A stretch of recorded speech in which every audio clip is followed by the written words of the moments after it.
Sound, camera, action. नमस्कार, Bombay talkies में सभी सुनने वालों का बहुत बहुत स्वागत है। दोस्तों, आज इस कार्यक्रम में आप सुनने वाले हैं रंगमंच, फिल्म्स और धारावाहिक, इन सभी विधाओं में अपने अभिनय की छाप छोड़ने वाले कलाकार डॉक्टर गोविंद पांडे से मंदाकिनी जोशी की बातचीत।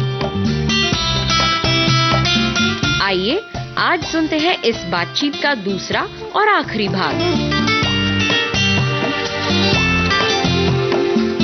गोविंद जी, आपका विविध भारती के स्टूडियो में बहुत बहुत स्वागत है। धन्यवाद।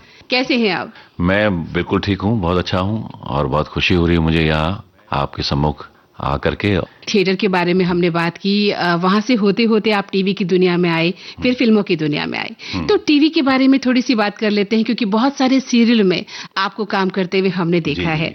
तो पहला सीरियल कौन सा मिला आपको और कैसे मिला? हाँ, वो ये था कि चिंटू जी, जैसे मैंने बताया कि रंजीत कपूर साहब के डायरेक्शन में मिली और उसे कंप्लीट किया। 2007 नवंबर में वो कंप्लीट हो गई।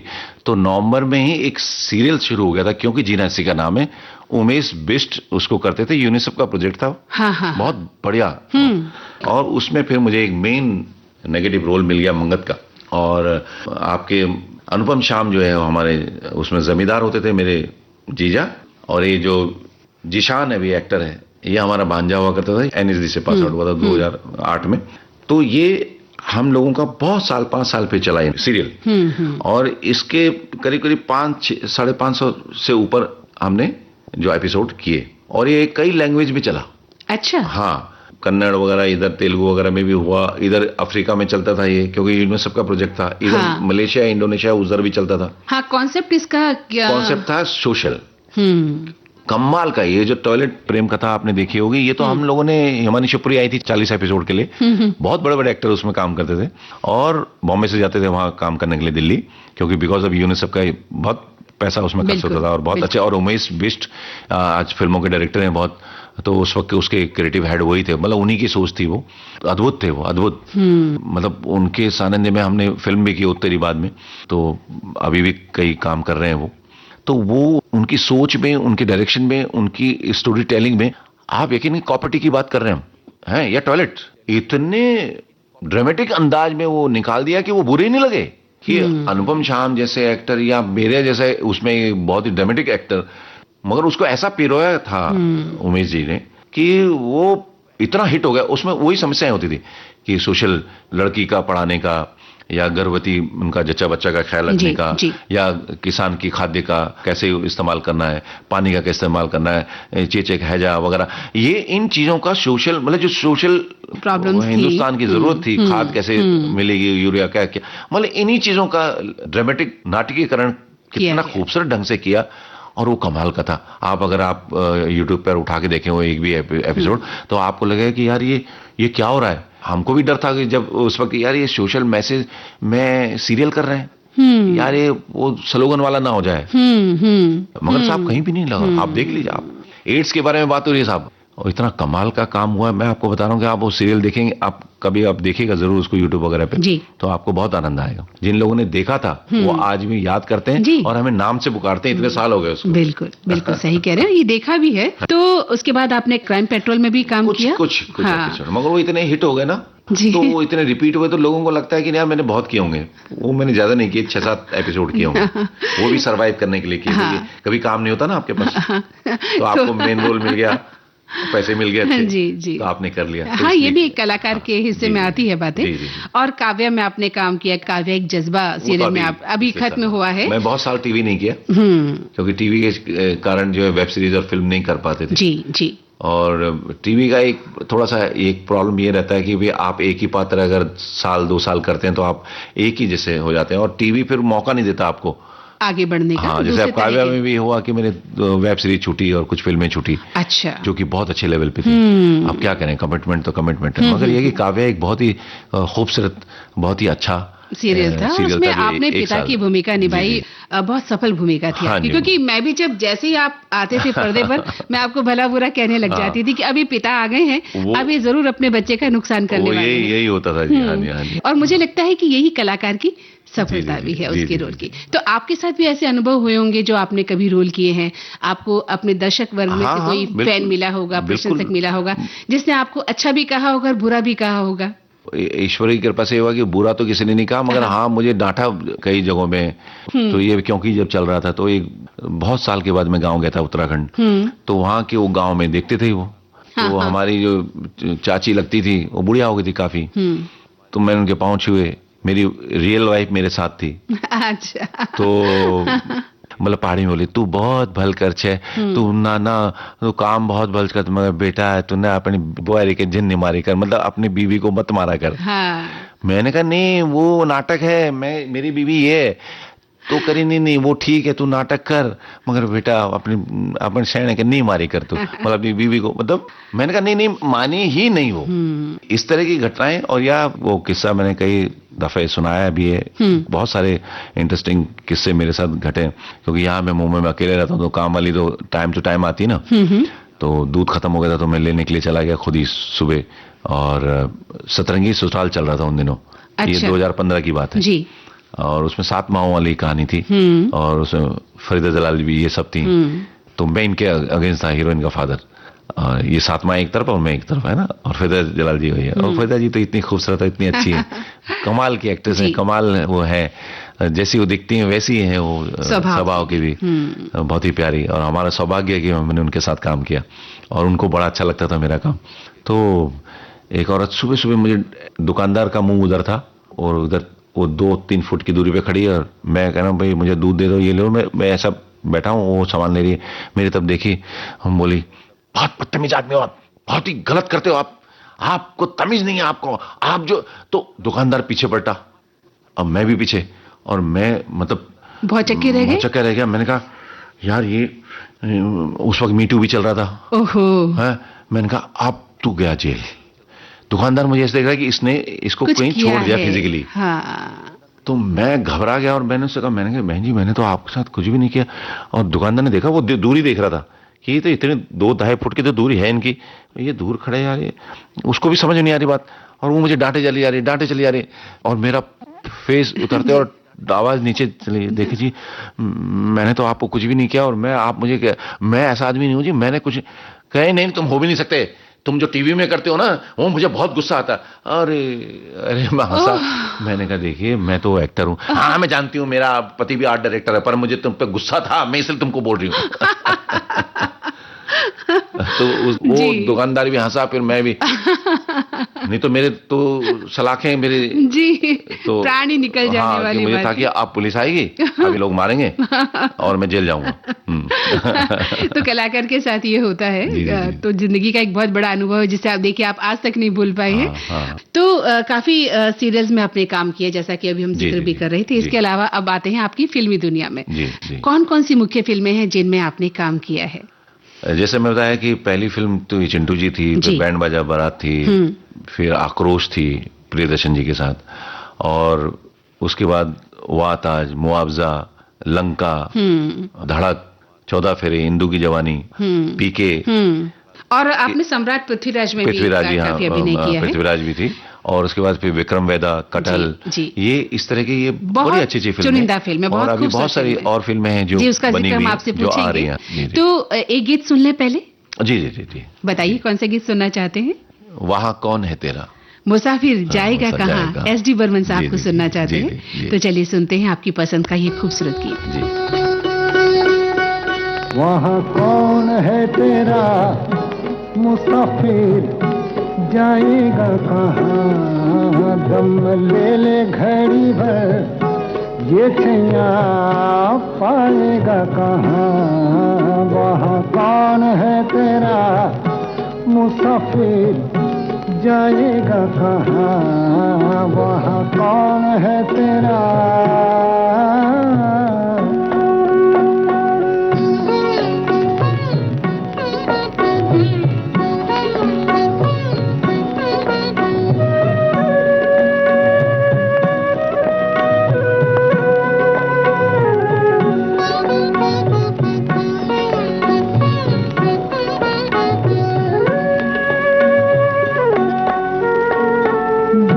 गए दिन के पलछिन सपना बनी वो रातें भूल गए वो तू भी भूला दे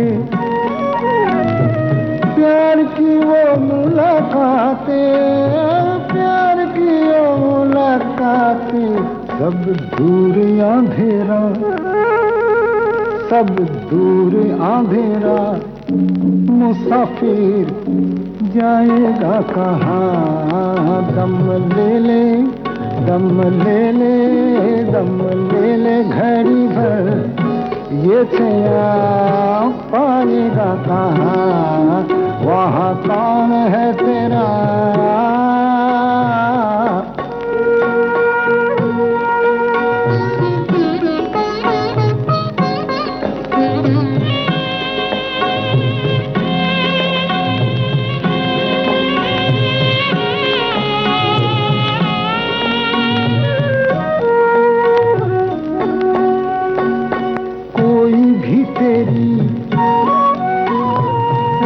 ना देखे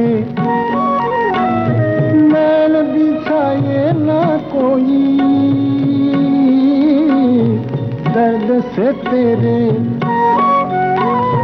कोई ना तड़पा आँख किसी की ना रोई आँख किसी की ना रोई कहे किसको तू मेरा कहे किसको तू मेरा मुसाफिर जाएगा कहाँ दम ले ले घड़ी भर ये छया पाएगा कहाँ वहाँ कौन है तेरा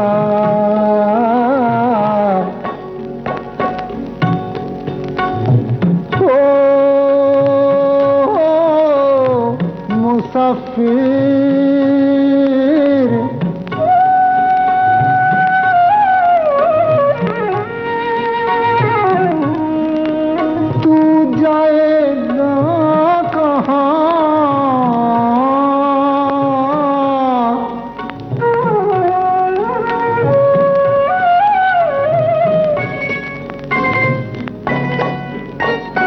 कहते हैं ज्ञानी दुनिया है फानी पानी पे लिखी लिखाई है सबकी देखी है सबकी जानी हाथ किसी के न आई हाथ किसी के न आई कुछ तेरा ना मेरा कुछ तेरा ना मेरा मुसाफिर जाएगा कहाँ दम ले ले दम ले ले दम ले ले घड़ी भर ये छया पाएगा कहाँ वहाँ कौन है तेरा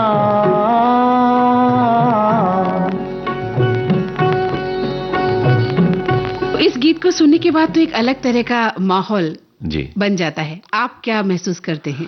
मैंने बताया ना कुछ गाने ये ऐसे हैं कि जो मेरे पर असर करते हैं। मैंने अपना इनको यूज करना होता है अपने काम के लिए तो मैं वैसे भी करता हूँ और जब मुझे शांत होना होता है अपने दिमाग को शांत करना होता है तो भी मुझे ये गाने जो है असर करते हैं मेरे पर बहुत असर करते हैं। जी जी। और एक कलाकार के जीवन में तो संगीत का महत्व होता ही है और इन गीतों से हम परे सोच नहीं पाते। नहीं ये तो ये उस वक्त की जो कंपोजिशंस थी जो राइटिंग थी जो सिंगिंग थी ना ओहो मतलब किसी एक गाने का नहीं ये तो हम तो लिए अभी कुछ ही गानों की बात कर रहे हैं आप किसी भी गाने को उठाइए। बिल्कुल बिल्कुल सही कह रहे हैं। तो 2010 में आपकी एक फिल्म आई थी बैंड बाजा बारात हम यहाँ से बात शुरू करना चाहते हैं।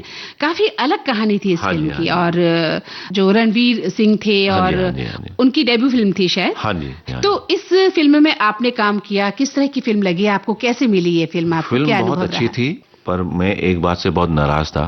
यशराज वाले मेरे घर पर आए थे तो शालू कास्टिंग कर रही थी तो उन्होंने हमारे दिल्ली में हमारे एक मित्र हैं उनको भेजा था कि भाई इन लोगों का ऑडिशन लो उसमें मेरा भी नाम था। तो मेरे घर पे आए मेरे से बात की कि यार ये ऑडिशन तो बाप का रोल करना है हीरो आ रहा नया नाम हम नहीं पता था तो मैं बिदका, मैंने कहा यार मैं अभी एनएसडी रेपेटी से निकला हूँ और मैं सीरियल भी कर रहा हूँ, मैंने एक फिल्म भी की है, और ये मुझे यार बाप, क्योंकि वो फिल्म आई 9 के एंड में, मगर वो शुरुआत हो गई थी 8 में। तो मैंने कहा यार ये मुझे बाप बना रहे हैं यार, अभी से ले वो बाप बन गया तो ये तो टैग लग जाएगा, वो भी यशराज की फिल्म है भैया, इतनी बड़ी फिल्म है, तो मैं तो खत्म जी। बाप बन के, बस बाकी क्या रोल करूंगा, फिर मैं बाप ही बनूंगा। तो मैं नहीं करना चाहता था उसको, मैं उसको कितनी बार मैं नहीं करूंगा यार, तो डायलॉग थे उसमें, यार गोविंद जी आप बोल दो ना प्लीज यार, मेरी रोजी रोटी का मामला है, बोल दो ना यार। तो मैंने गुस्से में ऐसे ही झंझनाते हुए बोल दिया डायलॉग। अच्छा। और एक हफ्ते बाद खबर आ गई साहब आपका हो गया। मतलब आपने ऑडिशन दिया, हाँ, गुस्से में, लेकिन आप सेलेक्ट हो गए। सेलेक्ट हो गया। मतलब ये यशराज के साथ काम करना ये था, फीचर फिल्म करनी ये था, मगर बाप का रोल नहीं करना ये था। तो मुख्य धारा की फिल्मों में आपने बहुत काम किया है, और आर्ट फिल्मों में भी?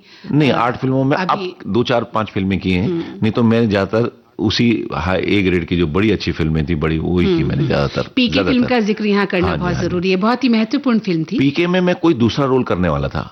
अच्छा। तो वो मेरे, तो वात आज में मैं शुरू से लेकर एंड में था, सीरियस तलपड़े मंजरी फर्नांडीज और बहुत अच्छी फिल्म थी। तो उसमें एक बहुत ही सीधा साधा हंसमुख टाइप का इंस्पेक्टर था मैं, वो तो पूरी फिल्म में था।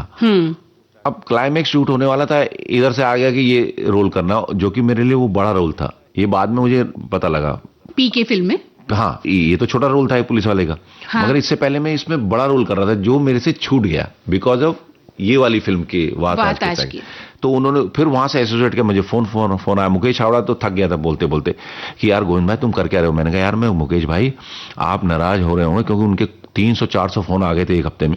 तो मैंने कहा यार मुकेश भाई, कौन ये आमिर खान के साथ और राजू हिरानी के साथ काम नहीं करना चाहेगा यार, कौन बदनसीब होगा ऐसे एक्टर यार, इन्हीं के साथ काम करने के लिए तो हमने इतनी साल लगा दिए। सही बात। मगर मेरी प्रॉब्लम ये है कि यार मैं उस फिल्म को कैसे छोड़ दूं, वो फिल्म कंप्लीट होने वाली है, उनका 1 हफ्ते का काम रह गया सिर्फ, और उसमें मेरा 3-4 दिन का काम है। तो तुम एक काम करो यार, मेरे डायरेक्टर से बात कर लो। तो पीके के जो एसोसिएट थे उन्होंने मेरे डायरेक्टर से बात की, अजीत सिन्हा जी से, कि साहब इनको छोड़ दीजिए। उन्होंने कहा सर आपकी तो करोड़ों की मूवी है, मेरे तो 16-17 करोड़ की मूवी है, और मैं इसको बड़ी मुश्किल से पूरी कर रहा हूँ, अगर गोविंद जी क्लाइमेक्स में हट जाएंगे तो मेरी तो फिल्म ही खराब हो जाएगी, कि पहले फ्रेम से लेकर आखिरी फ्रेम तक है, और बात आज की इंस्पेक्टर है, उसी पे फिल्म है, तो ये कैसे लगेगा। हाँ बात तो सही कह रहे हैं। तो तब जाके मैं वो रोल नहीं कर पाया। फिर मैं चला गया, एक रावी सीरियल था, मैं सब लोगों को बताता था यार मैं बदकिस्मत हूँ यार, मैं यार इतना बड़ा रोल मेरे करने वाला, कौन सा रोल करने वाला तो ये नहीं पता था, क्योंकि पीके फिल्म डिस्क्लोज नहीं की थी। जी। तो अक्टूबर के महीने में अचानक मेरे पास फोन आया कि मैं बॉम्बे आया हुआ था, रावी सीरियल चला था, उसमें मैं दादाजी बना हुआ था जमींदार, कि साहब मैं एसोसिएट बोल रहा हूँ और राजू हिरानी जी ने बोला है कि आप ये रोल करेंगे और 1 दिन का ही काम है और आप आएंगे। मैंने कहा मैं आऊँगा, मैंने कोई पैसे की बात नहीं की, और आप मेरी टिकट भेज देंगे। ठीक है, अगले महीने आपको टिकट, मैंने पैसे वैसे की बात भी नहीं की। और मैं फिर वो अगले महीने में बहुत खुश कि चलो 1 ही दिन का काम से मैं, जो फिल्म मेरे से छूटी तो मैं कर रहा हूँ, तो मैं इनके साथ काम कर रहा हूँ, ये एक हल्का सा मुझे सुकून था। हाँ, तो मैं पहुंचा वहाँ, बहुत अच्छा हुआ। और राजू हिरानी जी, बड़ी इंटरेस्टिंग कहानी है। गर्मी थी और लाल किले के पीछे हम बैठे हुए थे वैनिटी वैन में, तो खटखट खटखट आवाज आई, तैयार होके बैठे थे। तो मैंने कहा कौन है भाई, होता ना स्पॉट वाला। अच्छा। हाँ, बाहर नहीं जाना चाहते थे ना। अच्छा। तो मैंने कहा कौन उठ के जाएगा वैन का दरवाजा खोलेगा। तो फिर दोबारा खटखट, अरे मैंने कहा सुनाई नहीं देता क्या, कौन है अंदर आजा, ऐसे। और फिर तीसरी बार उसने फिर खटखटाया, अरे मैंने कहा तू सुनता यार, बार बार खटखटा। मैं दरवाजा गुस्से में खोला, देखा तो राजू रानी। राजू रानी जी, गोविंद जी आप नीचे आ जाइए। मैंने कहा सर बाहर गर्मी, अंदर आ जाइए। नहीं आप नीचे आ जाइए। और मैं सबसे कंधे पे हाथ रखा, बोल गया बताइए कैसे करेंगे, वहीं सड़क पे चलते चलते। मैंने कहा जी ऐसे से बोलो। तो मैंने कहा सर ये पीके क्या है, करे नहीं बताऊंगा, जो आप बोल रहे हो बिल्कुल ठीक बोल रहे हो, ऐसे ही बोलना नेचुरल बस। और चले गए, कहने लगे ये अपनी बीवी को भी मत बताना है डायलॉग। अच्छा, इतना मतलब उस चीज को उन्होंने सीक्रेट रखा। मैंने कहा यार ये क्यों बोल रहे हैं यार, ये पहला डायरेक्टर मुझे दिख रहा है कि जो ना, तो मैं पूछ रहा हूँ एक्टर, वो भी नहीं बता रहा, और ऊपर ऊपर से बोल रहे हैं ये 5-6 लाइन जो भी हैं इनके बारे में भी बात मत बताना किसी को। वो समझ में नहीं आई बात। मैंने ठीक है यार छोड़ना, तू काम कर। उन्होंने बोल दिया ना कि तू ये बोल रहा, वो उतना काम कर। और साहब थोड़ी देर बाद हमको बुला लिया गया रिहर्सल की, आमिर खान जी आए, बोले रिहर्सल करें। मैंने कहा कर। अब मैंने कहा सर एक रिहर्सल कर लो, वो करे हाँ चलो कर लो। अब मैंने देखा आमिर खान साहब मेरे कंधे पे यहाँ आ रहे थे, मैंने कहा यार ले ये सीन रहेगा ही नहीं, क्योंकि हमारे दिमाग में था कि हीरो ही बड़ा दिखता है ना, वो यार मैंने कहा ये तो, लेकिन वो बड़ा खूबसूरत सीन बन पड़ा ना। हाँ तो वो आए, एक टेक हुआ ओके, दूसरा टेक हुआ, तीसरा टेक हुआ, उन्होंने रोक दिया जी। उसमें गाली नहीं थी, वो मैंने ऐड कर दी थी। तो मैं आपको बताऊं, आमिर खान ने रोक दिया। मैं काटू तो खून नहीं। कह रहे कहाँ से आप? मैंने कहा सर मैं दिल्ली से था, NSD से, और मैं बॉम्बे क्यों नहीं आ रहे आप? You are very good actor, ये मेरी सांस में सांस आई। फिर वो कैमरामैन मुझे वहां से इशारा करता था जो है। फिर राजू जी ने बताया कि ये तो फलाना, तो ना क्यों नहीं किया वो आपने रोल? मैंने कहा सर वो एक फिल्म थी। तो फिर मैंने बताया यशपाल मेरे दोस्त हैं, अरे यशपाल इज माय फ्रेंड, और mister Pandey you are very good actor. उन्होंने मेरे यहाँ पे 2-3 ऐसे करके, फिर लाल सिंह चड्ढा में उन्होंने मुझे बुलाया भी था, वो इत्तेफाक से फिर नहीं कर पाए, वो डेट क्लैश हो गई। मेरी गलती नहीं थी, उन्हीं की गलती थी, मतलब उनके प्रोडक्शन हाउस की। तो अच्छे अमाउंट पे मुझे उन्होंने कास्ट किया था। तो अब देखो, अच्छा हो सकता है तीसरा मौका हो कि मैं उनके साथ अच्छा काम करूं, और उम्मीद करता हूं कि मुझे वो बुलाएंगे दोबारा। बिल्कुल बिल्कुल, एक कलाकार की इच्छा का हमेशा ऊपर वाला भी जो है आदर करता है, ऐसी बात नहीं है। तो एक गीत हो जाए। जी जी, नीला आसमां सो गया, फिल्म सिलसिला का गीत सुनना चाहते हैं अमिताभ बच्चन की आवाज में। जी जी जी, तो चलिए सुनते हैं।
बातचीत के बाद मैं फिर से आपकी फिल्मी सफर की ओर आना चाहती हूँ।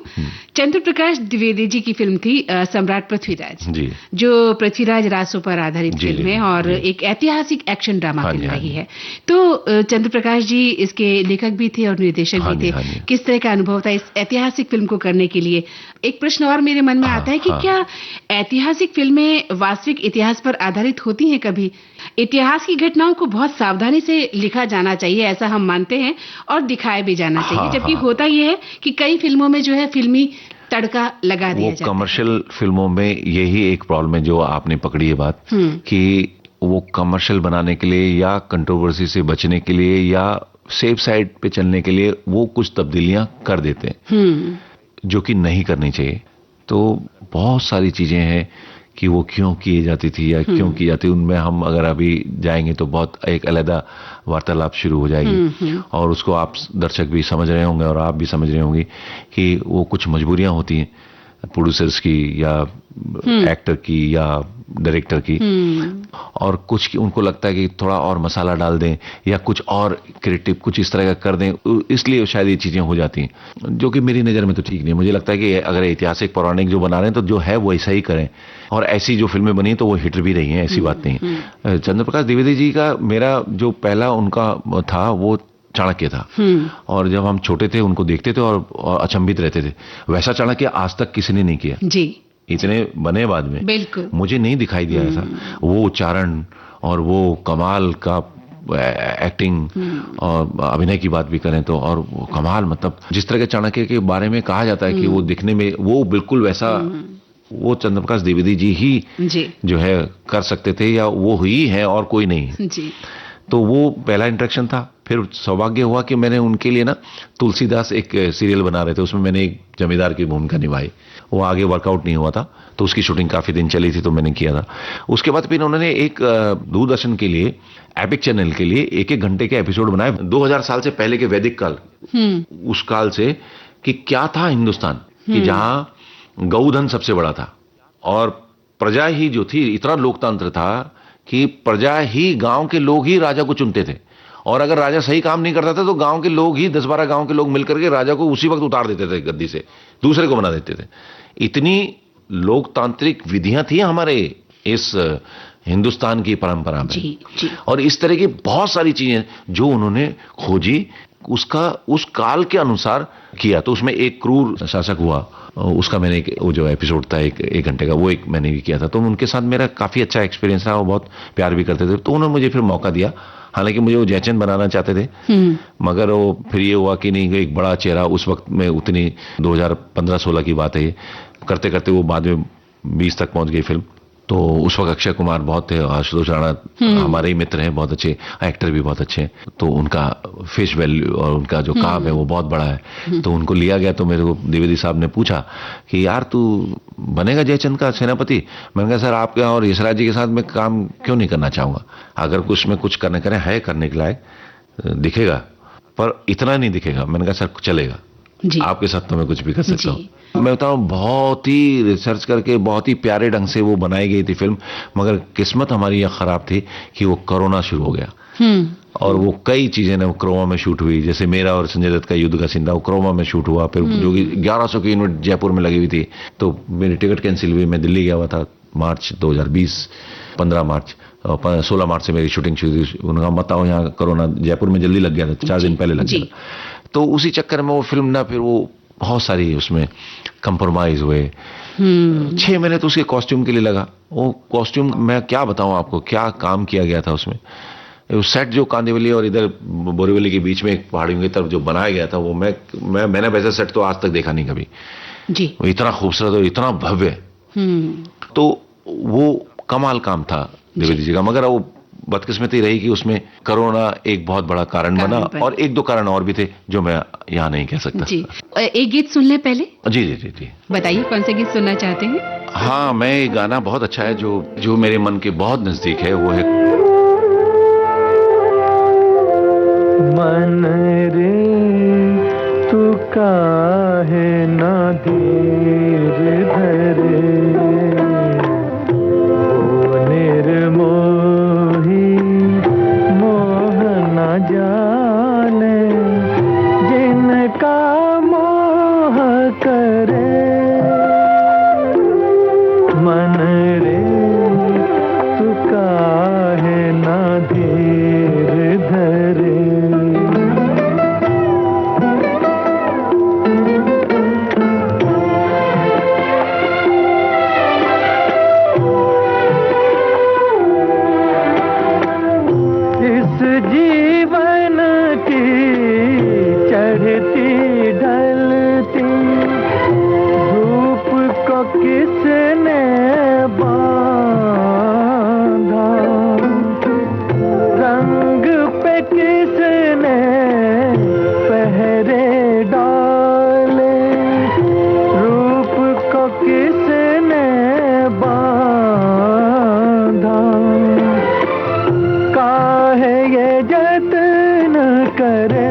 चलिए तो हम एक फिल्म का और जिक्र करते हैं। 2022 में फिल्म आई थी विक्रम वेताल। जी जी जी, है ना? हाँ। ये फिल्म भी जो है भारतीय लोक कला जो वेताल पंचविंशति है उससे प्रेरित रही क्या, ऐसा कुछ नहीं, है? उन्होंने ये सिर्फ नाम लिया। अच्छा, इसका मतलब जो विक्रम बेताल की कहानियां की स्टोरी कहने की जो तरीके थे उसको पकड़ा, मगर किया कंटेम्परेरी तरीके से। हालांकि साउथ में ये फिल्म बन चुकी थी, विजय सेतुपति, मैंने उनके साथ फर्जी में काम भी किया था, तो ये उनके साथ फिल्म बन चुकी थी। उन्हीं डायरेक्टर ने, उन्हीं राइटर ने, उसी कैमरामैन ने ये फिल्म बड़े लेवल पे बनाई थी, क्योंकि वो साउथ के लोग ही देख पा रहे थे, उस वक्त सिनेमा होता। तो इसको ओवरसीज तक पहुंचाने के लिए इन्होंने ये फिल्म बनाई और ऋतिक ने बहुत अच्छा काम किया था उसमें। ऋतिक, सैफ, दोनों बहुत अच्छे एक्टर हैं। फिल्म बहुत अच्छी बनी अगर आप देखेंगे तो। जी। और वो मुझे भी उसमें काफी बड़ा एक विलन परशुराम पांडे जो ऋतिक का बॉस था, वो करने का मौका मिला और बहुत मजा आया। और ऋतिक सचमुच में, सैफ अली भी, उनके साथ मेरा कम था, लखनऊ में कुछ हुआ था, बाकी तो फिल्म ये दुबई में बनी थी हमारी, जितने हमारे सीन थे सब ये दुबई में हुए थे ऋतिक के। तो ऋतिक बहुत बहुत सचमुच में बहुत अच्छे एक्टर है। वो काम में डूबे हुए और सिर्फ कैसे अच्छा करूं और कैसे इसको नेचुरल मतलब कर दूं जी। तो आप अगर उस फिल्म में देखेंगे तो कोई कमी नहीं निकालेंगे उनके काम में। बहुत ही पसंद किया गया उनको। तो वो सिनेमा में आए लोग, मगर उतनी सुपरहिट नहीं हो पाई वो। तो आपने कहा कि वो लोक कथा की जो टोन थी उसको इस्तेमाल किया गया, उसकी जो मतलब कहेंगे कि उसका सूत्र जो था, अच्छा, कि भाई स्टोरी टेलिंग का अब तू बता कौन बुरा कि कौन अच्छा। हाँ जी, विक्रम बेताल। अगर मैंने किसी का मर्डर किया, वो बोल रहा है अपना वेदा, तो तूने भी तो मर्डर किया ना, तूने भी तो इनकाउंटर किए ना पुलिस वाले, तूने भी तो 4 लोगों को मारा और उसको मारा, इसको मारा, क्यों मारा? तेरे और पुलिस वालों ने इनको किया, मैंने कर दिया तो मैं गुंडा हो गया और तुमने इनोसेंट लोगों को, मतलब इस तरह का था कि अब बता, बोल कौन गलत है कौन सही। तो वो बात वही थी। हाँ, ये चीज पकड़ी, इस तरह का एक प्रयोग उन्होंने किया। हाँ, मारना तो मारना ही है ना, मारना तो मारना ही होगा, अपराध मेरे को भी, मैंने भी इसलिए मारा क्योंकि मेरे को मार रहा था, नहीं तो मुझे मार देता। अब मैं तेरी जान बचाए बता, अब वो अगर गोली चला रहा था, मैं उसको नहीं मारता तो तू मर जाता। फिल्म को इस तरह से बनाया गया, इस तरह से बनाया, तो एक रोचक तरीके से उसको पेश किया गया। आप देखेंगे उसको अगर ध्यान से तो मजा आएगा। अच्छा, यहाँ पर भी एक भारतीय संगीतकार जोड़ी की तरह जो निर्देशक थे वो पुष्कर और गायत्री थे। हाँ, पुष्कर गायत्री, ये मियां बीवी थे। हाँ, और ये डायरेक्टर थे, दोनों डायरेक्टर थे। तो क्या ऐसा होता है कि जब निर्देशन भी जोड़ी में होता है तो जो कलाकार के लिए थोड़ा सा दिक्कत आती होगी? किसका नहीं, आप क्या था कि इन दोनों की जोड़ी और कैमरामैन, एक बुजुर्ग थे बड़े लंबे से, वो तमिल के बहुत बड़ा नाम है, ये दोनों भी बहुत बड़े डायरेक्टर हैं वहाँ के।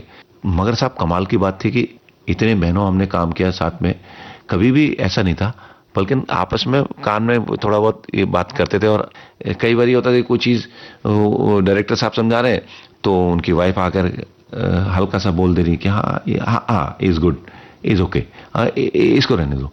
मतलब उनके डायरेक्शन में कहीं दोहरापन नहीं था, जो विजन था उनका वो क्लियर था। हाँ। तो इसलिए कभी हमने देखा ही नहीं कुछ।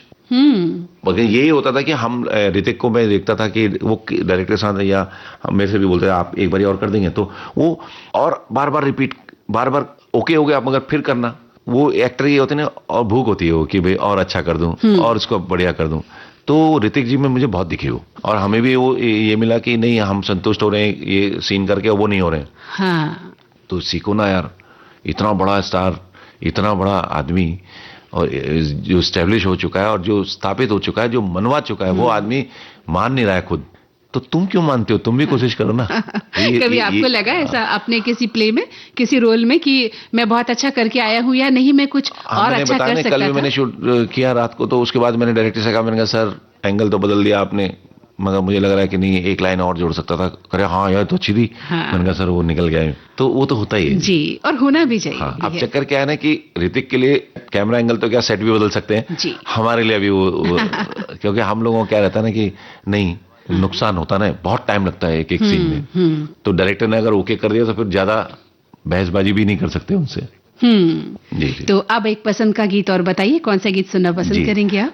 अगर और गानों की बात करें तो ऐसे तो लिस्ट बहुत लंबी है जी। मैंने कहा था कि मुझे हॉन्ट करता है।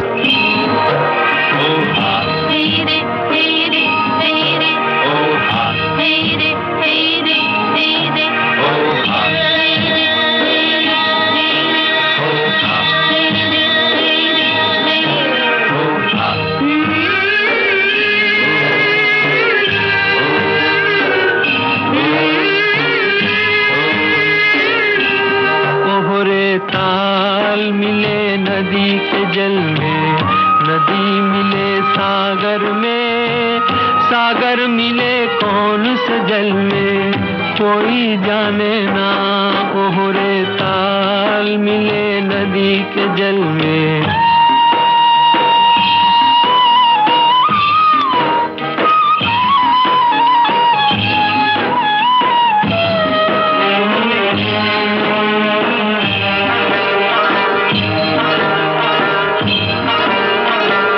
सूरज को धरती तर से, धरती को चंद्रमा, धरती को चंद्रमा, पानी में सीप जैसे प्यासी हर आत्मा, प्यासी हर आत्मा। ओ मितवारे पानी में सीप जैसे प्यासी हर आत्मा, बूंद छुपी किस बादल में कोई जाने ना ओहरे ताल मिले नदी के जल में, नदी मिले सागर में, सागर मिले कौन से जल में, कोई जाने ना ओहरे ताल मिले नदी के जल में।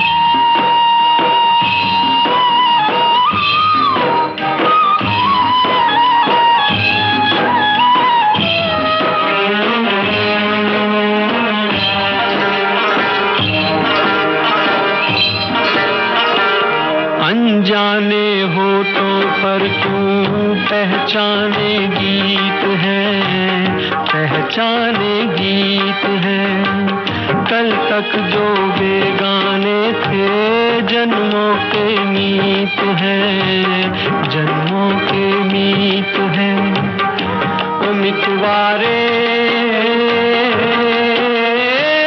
कल तक जो बेगाने थे जन्मों के मीत हैं। क्या होगा कौन से पल में कोई जाने ना ओहरे ताल मिले नदी के जल में, नदी मिले सागर में, सागर मिले कौन से जल में, कोई जाने ना ओहरे ताल मिले नदी। आपने कटहल जैसी क्लासिक फिल्म में भी काम किया है, कैसे ये फिल्म आपको मिली और इसका क्या कहानी थी, किस तरह का रोल आपको मिला?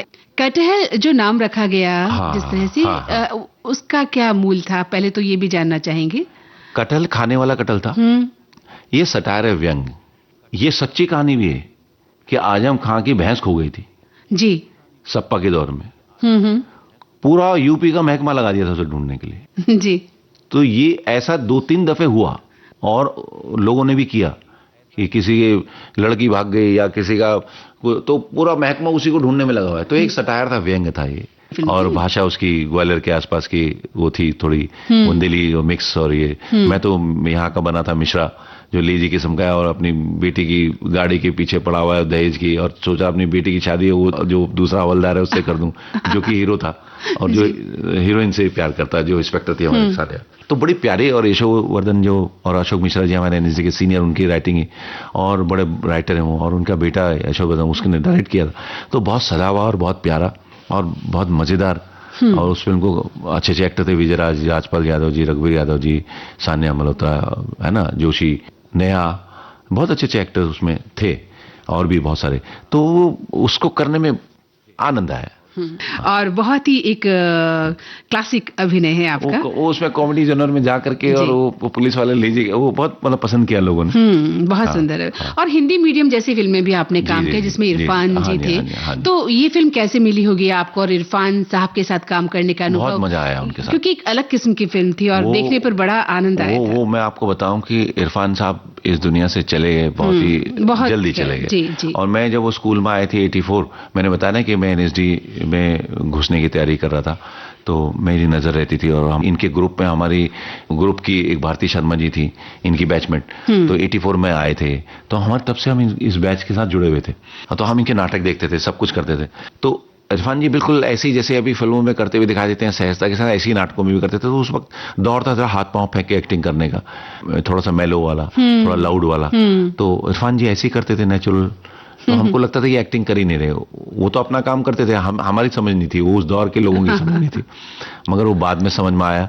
और जैसे मैं बात कहूं कि वो इम्पल्सिव एक्टर थे, इम्पल्सिव इन द सेंस कि जैसे कि एक डायलॉग था, कई बार हम टेक अलग बदलते थे तो वही आते थे वो, पर उस क्षण की रिक्वायरमेंट के हिसाब से। जैसे कि अब मैं आपको कहूँ कि यही मैंने डायलॉग बोला उस क्षण की रिक्वायरमेंट के हिसाब से, तो अगर मैं इसको 4 बार ही बोलूंगा तो मोनोटोनी हो जाएगी। अब वो यही बोलेंगे शब्दों को, मगर जो जिस वक्त आएगा तो वो उनका नेचुरल लगेगा। तो ये इम्पल्सिव मतलब एक्टर थे वो, बहुत बढ़िया, कि जैसा आप बोल रहे हैं, जैसे भाव चल रहे हैं, आपकी गर्दन ऐसे ऐसे हो रही है तो इसको करने के लिए नहीं हो रहा है, मैं भी ऐसे ऐसे कर रहा हूं। तो ये एक्शन रिएक्शन का जो तारतम्य जो चलता है घटित होते वक्त जी, तो उस पे चलते थे वो उनका, तो इसलिए वो नेचुरल मतलब एट द टाइम क्या फीलिंग में है वो कलाकार, उसे महसूस करके करते थे। वही तो है खेल। ये नहीं कि 10 घंटे पहले जो हमने रिहर्सल की थी और हमें जो रटाया गया था, मैकेनिकल हो जाएगा, करेंगे वही, हाँ उसी फ्रेज में करेंगे, हाँ, मगर करेंगे आप उस वक्त की रिक्वायरमेंट पे, उस वक्त में फीलिंग्स जो पे, फील जो आ रहा उनका।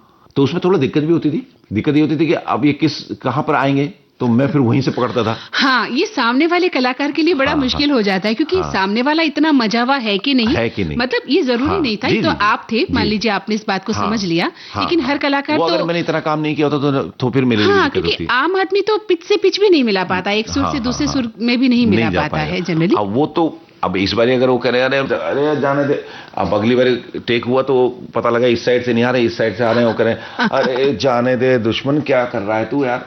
तो मतलब जी बात वही हो। बहुत सुंदर, बहुत सुंदर, बहुत खूबसूरत। आपने भी उतना ही खूबसूरती से अभिनय किया जितना वो किया करते थे। एक फिल्म थी मुआवजा, जिसमें काफी लोग थे, अखिलेश मिश्रा जी थे, अनु कपूर साहब थे, आप थे। हाँ जी। तो इस तरह की फिल्में करने का क्या असर होता है एक कलाकार के जीवन में? देखिए ये क्या था कि ये भी कॉमेडी फिल्म थी। ये नोएडा के आसपास उस वक्त जो जमीनें बेच करके जो बहुत पैसे वाले बन गए, किसी की 200 करोड़, किसी की 100 करोड़, किसी की 500 करोड़ की जमीन बिकी नोएडा, ग्रेटर नोएडा, फरीदाबाद, गुड़गांव। तो इस तरफ जो हुआ, तो उसमें कुछ ऐसे लोग थे कि जिन्होंने उन जमीनों के पैसे से और कई एकड़ जमीनें खरीद ली और फिक्स डिपॉजिट कर दिए, या फैक्ट्रियां खड़ी कर दी अपनी पीछे जाकर के, कहीं और जाकर के।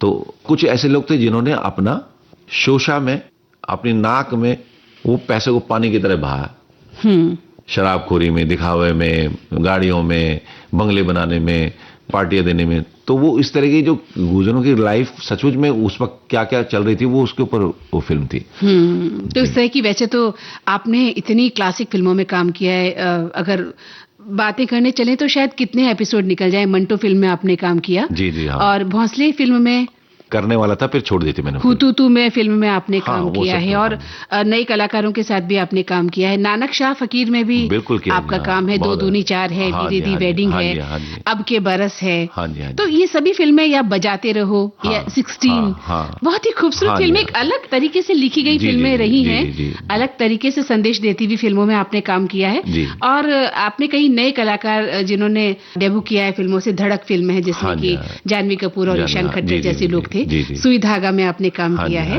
तो ये सभी फिल्में करने के बाद जब हम देखते हैं कि आप ओटीटी की तरफ भी अब बढ़ रहे हैं, आजकल ओटीटी फिल्मों में छाए हुए हैं। नहीं, अभी एक बहुत अच्छी फर्जी, और ये तो थी ह्यूमन बहुत अच्छी, मगर अभी एक ठुकरा के मेरा प्यार, वो बहुत हिट चल रही है। बहुत हिट चल रही हो, और हमारा किरदार भी बहुत पसंद किया गया और अच्छा लगा लोगों को, तो हमें खुशी होती है जी। जी बिल्कुल। तो ओटीटी फिल्मों के बारे में थोड़ा जानना चाह रहे थे कि इतनी फिल्में आने लगी है, तो कलाकार को इससे फायदा हो रहा है? हाँ, देखिए काम के लेवल पे तो है, और काम करके जब 2 पैसे मिलते हैं तो वो तो है आर्थिक रूप से ही। दूसरा कि काम करके सेटिस्फेक्शन मिलता है आपको, और दूसरा क्या था कि वेब सीरीज वगैरह में एक फायदा ये है कि आप सैकड़ों वर्षों तक आप उस प्लेटफॉर्म पे पड़े रहेंगे। आज से 30 साल के बाद भी अगर कोई देखना चाहेगा ठुकरा के मेरा प्यार, तो देखेंगे आप जी। और दूसरी क्या है कि फिल्म के लिए आप ये बाध्यता होती है कि भाई हॉल में जाओ, फिर वो हिट हुई कि नहीं हुई। अब इसमें तो ये है कि आप ओटीटी पे हैं, आप आज नहीं देखेंगे, कल देख सकते हैं, परसों देख सकते हैं। पिछले नवंबर में आई थी, तो अभी इतनी हिट चल रही है। और आज की इस भागती दौड़ती जिंदगी में हर आदमी अपने हिसाब से ही देखता है, कुछ चीजें चुनता है। हाँ, तो एक गीत और सुन लिया जाए। जी। आपको मैं बताता हूँ, गाने तो वैसे बहुत हैं, तुम अपना रंजो गम। अपनी परेशानी मुझे दे दो। वाह, क्या बात है, बहुत ही खूबसूरत गीत। तो चलिए सुनते हैं ये गीत। हाँ जी।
वेब सीरीज का स्टैंडर्ड की अगर हम बात करते हैं, वैसे तो बहुत खूबसूरत और क्लासिक कहानियां उसमें देखते हैं, लेकिन कई बार भाषाई स्तर पर हम देखते हैं कि खुलापन भी है, गालियों की बौछार भी है। तो ये कहाँ तक सही मान सकते हैं? क्योंकि जब हम एक परिवार के साथ बैठकर देखते हैं तो क्या हमें लगता है कि इस पर थोड़ा सा कंट्रोल होना चाहिए, या इसको फिर हम एक फिल्म के तौर पर ही देखना चाहिए? गवर्नमेंट ने वही कंट्रोल करने के लिए वेब एक जो आपकी बनाई है, दूरदर्शन सूचना प्रसारण मंत्रालय ने, उसमें बहुत अच्छे बड़े बड़े डायरेक्टर उसमें बना रहे हैं वेब सीरीज, और वो इंटरनेशनल लेवल पे जाएंगी। तो उसके पीछे सोच यही है गवर्नमेंट की, वो चाहती है कि भी इस विचारधारा और इस सांस्कृतिक लेवल पे भी जो जिसकी आप बात कर रही हैं कि भाई अगर कुछ वेब सीरीज की बात करें तो वो भी सच्चाई है आज समाज की जी, मगर कुछ जगह कुछ ज्यादा ही हो जाता है। वो विचारधारा की नेगेटिवपन, शारीरिक नेगेटिवपन और भी बहुत सारी चीजों का, तो वो नहीं होना चाहिए। क्योंकि हमारे यहाँ बड़ी अजीब सी प्रॉब्लम है कि छोटे ना वो गलत चीजों को जल्दी पकड़ते हैं। जी जी, कि साहब वो तो पीता था सिगरेट, वो तभी उसकी आवाज अच्छी। हम मुझसे कई बार बोलते थे आप, मैं भी एक जमाने में पीता छोड़ दिया मैंने, तो वो आपकी आवाज इसलिए भारी है ना कि आप जो है सिगरेट पीते थे। मेरे स्टूडेंट पूछते थे जब पढ़ाने के लिए जाते थे हम, तो मैंने कहा तुम दिमाग खराब हो गया तो पागल हो गए तुम। ये मेरा बेस इसलिए बढ़ा क्योंकि मैं गाने का रियाज करता था, खरज का रियाज करता था, तो जो वही सिखाने के लिए तुमको आया हूँ, वो इसकी प्रैक्टिस करो। गाना नहीं भी गाओगे तो आवाज अच्छी होगी, खनकदार शब्द निकलेंगे आपके। आप रियाज करके आप गाना नहीं गाइए, आप नहीं बनेंगे सिंगर, नो प्रॉब्लम, मगर आप साह लगाइए आधा घंटा और उसके बाद आप बोलिए। सच बता रहा हूँ, आप अनाउंसमेंट कीजिए, आप गाना गाइए, आप डायलॉग बोलिए, अरे पानी की तरह के नई शब्द आवाज निकलते हैं। पैदा होती है। अगर अभी मैं बहुत आराम से लेवल पे भी बात कर रहा हूँ तो एक एक शब्द आपको शायद सुनाई दे रहा होगा। जी बिल्कुल बिल्कुल। तो ये जो चीज आई, ये मैंने तो नहीं की, ये गाने के खर्च के रियाज की वजह से। तो अब क्या है कि मेरा वही कहने का मतलब है कि अब वो ऐसे ही अगर मान लो कि हम ज्यादा चीजों की तरफ अगर ओपननेस करेंगे तो उसका असर, जो दुष्प्रभाव है वो आते ही हैं, क्योंकि हमारी भारतीय फैमिली में सब मिलजुल कर ही किसी चीज को देखना पसंद करते हैं। बच्चे भी हैं, बूढ़े भी हैं, माता पिता भी हैं। तो थोड़ा सा हमारा भी मानसिक, हिंदुस्तान का भी जो स्तर है, मानसिक स्तर की बात करें अगर, तो अभी उतना ओपन नहीं। और देखिए मैं अंग्रेजों के साथ भी बहुत रहा हूं या बाहर भी गया हूं, वो तो उल्टा हो गया मामला। वो तो अब वन मैन वन वुमेन की तरफ बढ़ गए। वो ओपननेस से अब निजात पा रहे हैं। वो इंडियन खानों को पेटेंट करा रहे हैं। वो इंडियन गानों को सुन रहे हैं, वो मेलोडी को सुन रहे हैं। मैं ये नहीं कह रहा कि उनका खराब है, नहीं ऐसा नहीं, लेकिन एक बात मगर जो ओपननेस थी, क्योंकि अब वो बिखर चुके ना वहां के। अब हमारे इंडिया में भी ऐसा हो रहा है समाज में कि लड़के लड़कियां शादी नहीं कर रहे, लेबर रिलेशन में रह रहे हैं, मगर उसका असर कितना होगा आज जापान में या सब जगह क्या हो रहा है। बड़ी अजीब सी बात है, कल ही पढ़ रहा था मैं। एक तरह से विसंगति ही कहेंगे ना उसको जी। तो हमारे समाज में तो यार पहले से परिवार है, समाज है, और ओपननेस भी है सब। कैसे आप कहेंगे, हर गांव के बाहर एक वेश्यालय भी होता था। गाने वाने वाले होते थे, उठा के देख लीजिए, ओपननेस थी, जिसने जाना जाओ जी, है ना। जिससे कि अंदर हमारा गांव या हमारा समाज जो है, हमारा कस्बा जो है, वो खराब नहीं हो। हाँ, वो एक मर्यादा जो थी, इस मर्यादा में रह। अब साहब उसको अगर हम ब्रेक करेंगे, देखो अब ये बात तो है सच कि जैसे जैसे विकास होगा तो उसके साथ कुछ कुछ विसंगतियां भी आएंगी जी। तो मगर मुझे ऐसा लगता है कि लास्ट में तो फिर घूम फिर के वही सात्विक खाना, सात्विक विचार और सात्विक सोच ही लानी पड़ेगी। चलिए, तो अब हम चलते चलाते आपसे ये जानना चाहते हैं, आपके आने वाले प्रोजेक्ट्स क्या हैं जिस पर आप काम करने वाले हैं? जी, ग्राम पंचायत अमेरिका एक फिल्म है, और एक कन्यादान है, और अभी एक चल रही है सीक्रेट, और बहुत सारे जो बन चुके हैं, मैंने पी नहीं है, तो कुछ है, और कुछ अभी फ्लोर पे जा रहे हैं हम अभी, वेब सीरीज के लिए भी और फिल्म के लिए भी। जी गोविंद जी, आज आपसे ढेरों बातचीत हुई, आपके कला जगत के बारे में, आपके फिल्मी कैरियर के बारे में, आपके नाटकों के बारे में, आपके जीवन के बारे में बहुत अच्छा लगा, और हमारे श्रोता भी इस बातचीत को बहुत ही एंजॉय करेंगे, हम ऐसा उम्मीद करते हैं। आज आपने अपना अमूल्य वक्त हमें दिया, विविध भारती आकर स्टूडियो में अपने विचार व्यक्त किए, आपका हम तहे दिल से धन्यवाद देते हैं। थैंक यू जी, थैंक यू, शुक्रिया जी। बॉम्बे टॉकीज में ये थे जाने माने थिएटर, टीवी और फिल्म अभिनेता गोविंद पांडे साहब। और अब मंदाकिनी जोशी को दें इजाजत, नमस्कार।